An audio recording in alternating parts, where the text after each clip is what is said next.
आज हम बहुत खुश हैं। आज मेरा तीसरा साल गिरा है, तीसरा साल गिरे है। और आज हम कैसे खोली, कैसे घूंघटवा खोली, आई हो दादा कैसे खोली, कैसे खोली, कैसे खोली। नया टाइप लगो, 3 साल तो हो गए, अब कैसे खोली। दादा यार तो... अरे घूंघट उठाई ना जी, हुए अरे सोचत तो है, हम सोचत है कि कैसे उठाई, कैसे को उठाई। अब अरे उठाई ना, हम हुए आई बदल ना गल है, बदल ना गई ले। आई हो दादा कैसे को उठाई, तो हम कैसे को उठाई। तीसरा साल गिरा कैसे को उठाई। अरे उठाई ना, उठाई। आयो दादा हो तू वही तो हो, कितना सुंदर लगत हो, जैसे पहले बार आई रहलू वही मथिन लगत हो, तनको बदलल ना हो। तुमके का लगत है हम बदल का नहीं। अरे ना आप भी हुए आई, हम वही तो रही ना। हाँ। वही मारे हम कहानियां कि कैसे का घूंघटवा उठाई, तू ढेरान हम जेबू। अरे हम काहे के डराई। अरे हम कही कि तो नई नई न लगत हो, पहले मत तो लगत ना हो, पहले निक ना लगत रहलू, अब जितना अच्छी लगत हो। अच्छा। तो और सब बढ़िया से हो ना। तो काम समझ से आ गई है ना। हाँ। तो और बहुत अच्छा समय पे नहीं है आप, बहुत अच्छा लगत है ना। हाँ बहुत अच्छा, एकदम स्मार्ट लगत है। हम स्मार्ट का होला हो। अरे मतलब बहुत अच्छा, बहुत बढ़िया लगत हुआ, सबसे अच्छा लगत हुआ। हाँ अच्छा, हम बहुत अच्छा लगत है। हाँ हाँ। तू हमके निक लगत है। निक लगत है। हाँ तू बहुत पहले से निक लगत है। अच्छा अच्छा। हम जानते हो। हाँ। हम जब तीसरा साल का दिन आ गए है, तो हम जल्दी जल्दी टिकट कटा ले लिए।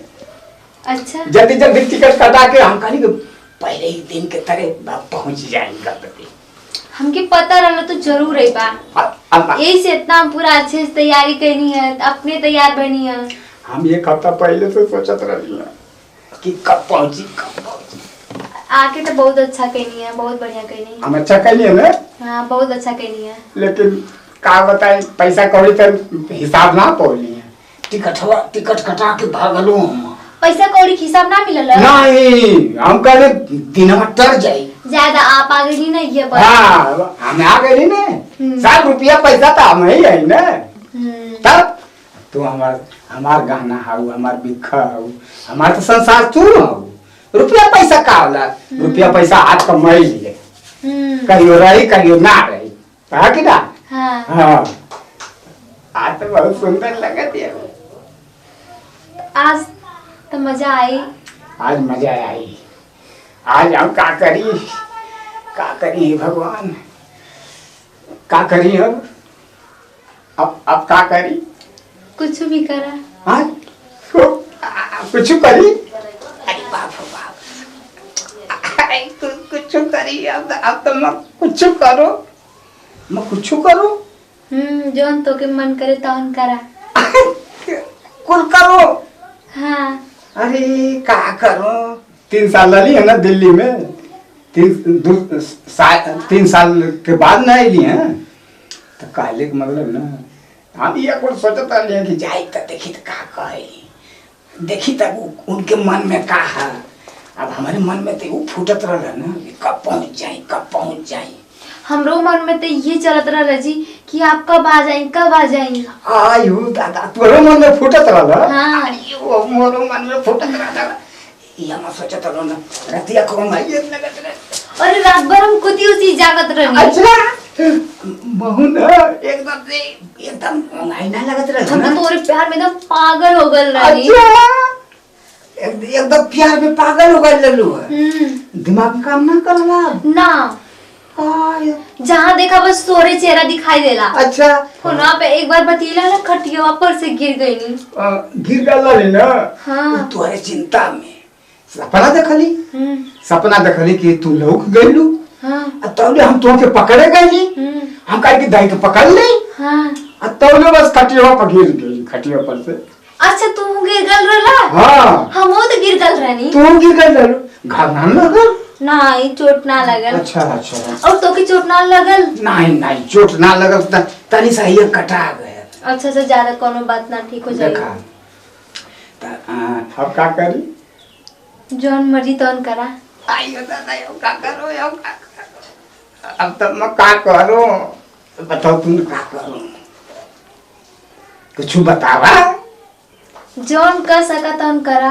का करो मेरे समझ में ना आया, तब कुछ कहा तब मैं कहो। अब तो के पूरा खोल के बताई। खोल के बताई? खोलबू ना तो हम कैसे कहो? अब का करो?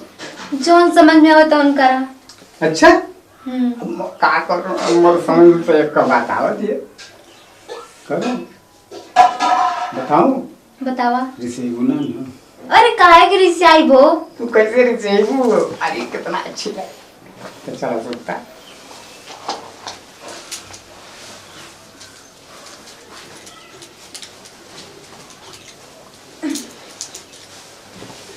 टाइम से खाते पीते रहलू है। अरे हाँ हो।